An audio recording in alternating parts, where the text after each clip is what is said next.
27, 28, 29 Haziran 2025 tarihlerinde Ankara Ato Kongrezyum Fuar Alanı'nda düzenlenecek Uluslararası Aile Fuarı'ndayız. Aile ve iyilik temasıyla düzenlenen fuarda söyleşiler, karikatür sergisi, atölye çalışmaları ve farklı etkinlikleri bir arada bulacaksınız. Ailece güzel bir vakit geçireceğiniz fuara davetlisiniz.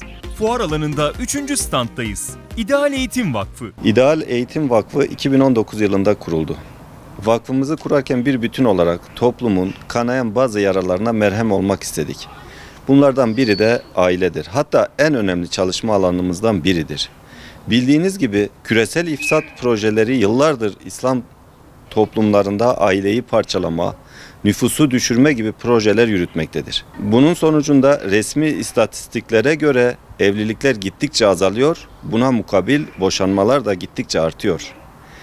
Evlilik yaş oranlarında gittikçe yükselmeler meydana geliyor. Müslüman bir toplumda ailenin bu kadar değerinin düşmesi çok büyük bir problemdir.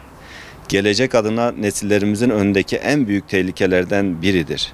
İdeal Eğitim Vakfı olarak nesillerimizin korunması ve aile kurumunun salahati adına bugüne kadar yüzlerce seminer ve konferanslar verdik. Binlerce insana ailenin değerini ve ailenin muhkem bir kale olduğunu anlattık.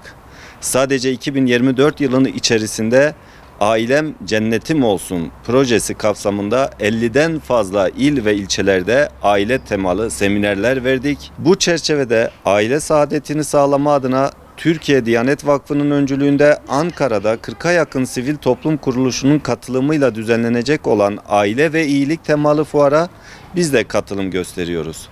Hem stand çalışmaları ile hem de atölye ve sergi çalışmaları ile 3 gün boyunca fuar alanında ailelerimiz ve çocuklarımızla birlikte geleceğiz. Tüm Ankaralı kardeşlerimizi 27, 28, 29 Haziran tarihlerinde Ato Kongresyum'da düzenlenecek olan fuara katılmaya davet ediyoruz.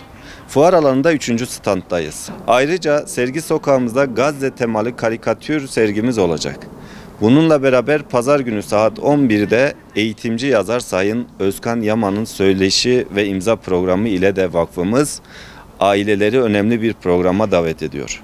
Son olarak karikatürist Mikail Çiftçi de pazar günü atölye alanında çocuklarımız ve gençlerimizle hünerlerini paylaşacak ve onlarla keyifli bir vakit geçirecek inşallah. Ankaralı tüm ailelerimizi fuar alanına bekliyoruz.